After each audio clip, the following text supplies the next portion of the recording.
पहुंच गया, गुरुजी तुम्हारे बाबा 6 महीने साल भर तक प्रसन्न नहीं हो, अब क्या करूं? कोई अच्छे से भगवान बताओ जो जल्दी प्रसन्न हो जाए। कन्हैया जी को दे दिया, जाओ कन्हैया जी की सेवा करो। बांके बिहारी की मूर्ति को लेकर के आया, खूब सेवा की। 2 साल हो गए भगवान प्रकट नहीं। फिर पहुंच गया, गुरुजी 2 साल हो गए, ये भी काम के नहीं, कोई अच्छे से भगवान बताओ। सो गुरुजी ने कहा एक काम करो, देवी माता की पूजा करो। सो महाराज देवी की मूर्ति लेकर के गए और देवी की मूर्ति की सेवा कर रहे थे। एक दिन नीचे अगरबत्ती लगी हुई थी, अगरबत्ती का धुआं सीधा भगवान की नाक तक जा रहा था। इसने क्या किया, जो देवता प्रसन्न नहीं होता था उस देवता को लेता और ऊपर अलमारी में रख देता। नीचे पूजा करता था, ऊपर वाली अलमारी में भगवान को रख देता था। वहीं भगवान की मूर्ति रखी थी और नीचे से धूप की जो सुगंधी थी वो जाकर के भगवान की नाक तक पहुंच रही थी। इसने सोचा, बोले लगता है ये कन्हैया कोई टेढ़ा काम कर रहा है, वैसे भी टेढ़ी टांग वाला है, इसको चोर कहते हैं। इसने माखन चुराया, मिश्री चुराया, अब लगता है ये देवी माता की सुगंधी को चुरा रहा है, इसकी नाक बंद कर देनी चाहिए। लगता है ये देवी को प्रसन्न नहीं होने देगा, जब सुगंधी को ये ले लेगा तो देवी को सुगंधी कैसे जाएगी। तो ये रुई लेकर के आया और एक सलाई लेकर के आया और लाकर के रुई भगवान को नीचे उतार करके नाक में रुई ठूसने लगा सलाई से।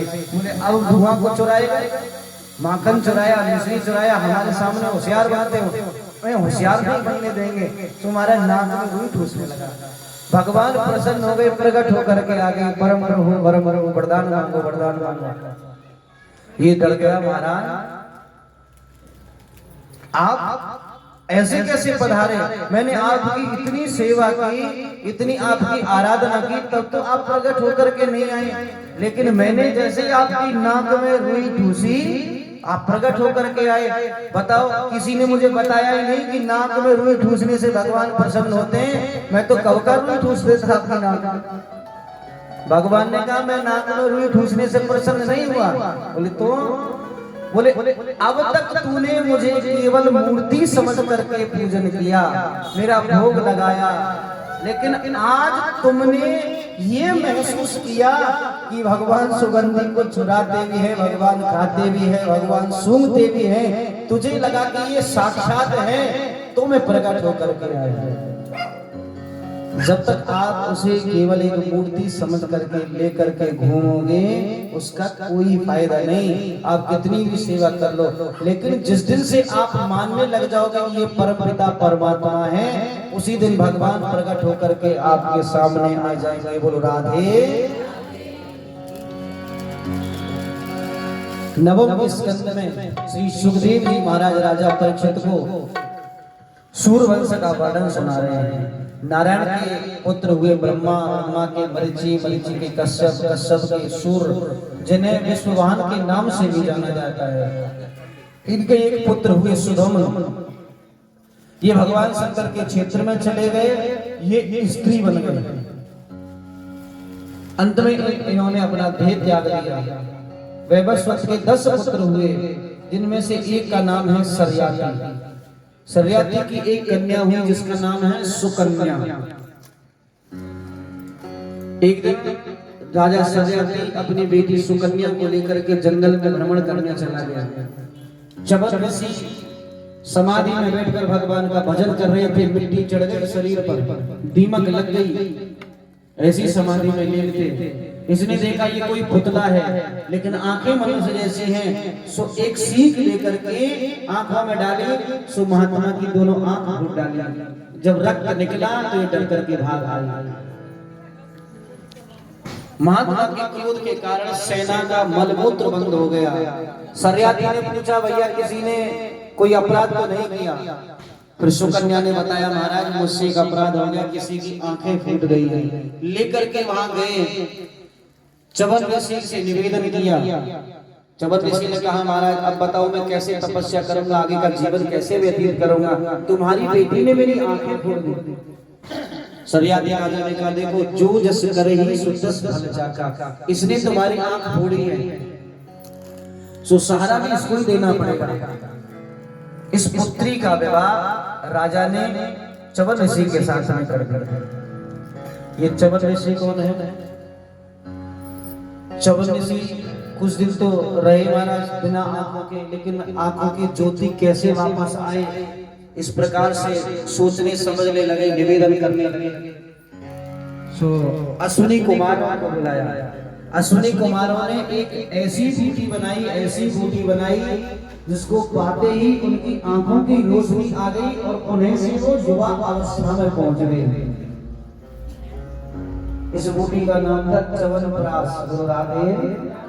जो मिलता है आजकल, तो जो मशीन है वो ठीक ठाक से काम करेगी, लेकिन हम लोग इस बात में भी नहीं मानते। बोलो राधे। लगता है मान खा के बैठे हो, आवाज नहीं निकली। बोलो राधे। और धीरे बोलो राधे, और धीरे राधे। लगता है उल्टा ही चलते हैं सब लोग। अम्बरीश जी महाराज एकादशी के व्रत का पालन करते, इनकी ख्याति संसार में बहुत बढ़ गई। दुर्वासा ऋषि को पता चला, दुर्वासा ऋषि पहुंच गए। देखते अम्बरीश जी महाराज ने निवेदन किया, महाराज आप आए हैं, मैंने एकादशी का व्रत किया है, व्रत को तभी खोलूंगा आप भोजन प्रसादी पा लेंगे। सो ये परीक्षा की दृष्टि से चले गए नहाने के लिए, वापस लौट करके नहीं आए। एकादशी के बाद द्वादशी आती है, यदि द्वादशी में हमने व्रत को नहीं तोड़ा, त्रयोदशी लग जाती है, तो अगली एकादशी तक व्रत रहने का विधान है। कई बार क्या होता है, बोले शाम कई माताएं काम में लगी रहती है, बोले अभी नहीं 2 बजे खा लेंगे, 3 बजे खा लेंगे। ध्यान में ऐसा ना करें। राजा असमंजस में पड़ गए, अब क्या करना चाहिए? महात्मा आए नहीं, निमंत्रण दे दिया। यदि किसी को निमंत्रण दिया है और उससे पहले आप लोग खाते हैं तो भी ये पाप होता है। जिसको निमंत्रण दिया उसको पहले खिलाइए, उसके बाद आप लोग प्रसाद खाइए। और ये महात्मा अभी तक पहुंचे नहीं। सभा बुलाई, ब्राह्मणों को बुलाया, महात्माओं को बुलाया। क्या करना चाहिए महाराज? बताया कि भगवान का चरणामृत ले लो, जिससे ये व्रत टूटेगा भी नहीं और महाराज टूट भी जाएगा, दोनों ही कारण हो जाएंगे। भगवान तुलसी दल और चरणामृत लेने से व्रत बचा भी रहता है, व्रत का पलायन भी हो जाता है। बोलो राधे, पलायन हो जाता है। तो ध्यान दें इस बात पर। जैसे ही भगवान का चरणामृत लेना चाहा, इतने में ही दुर्वासा ऋषि आ गए। मूर्ख, एक महात्मा को निमंत्रण देकर के स्वयं जलपान कर रहा है, मैं छोड़ूंगा नहीं। तो ये क्रोधित हो गए, एक जटा जमीन पर डाली, खद्या नाम की राक्षसी उत्पन्न हो गई और अम्बरीश जी महाराज को मारने के लिए दौड़ पड़ी। अम्बरीश जी महाराज की आंखों में आंसू आ गए, हाथ जोड़ करके कहने लगे, हे प्रभु, यदि मैंने अपने जीवन में सत्कर्म किया है,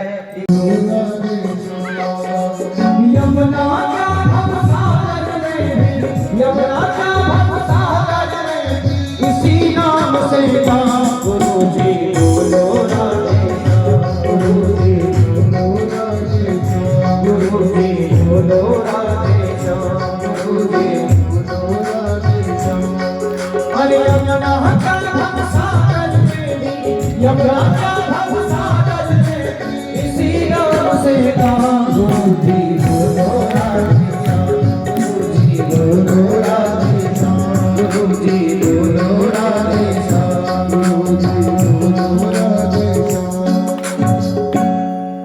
गुरुजी ने देखा देवी ऊपर से जल के ऊपर से जा रही है और बार बार निवेदन कर रहे हैं, बेटा मेरा हाथ छोड़ दो, मैं डूब जाऊंगा।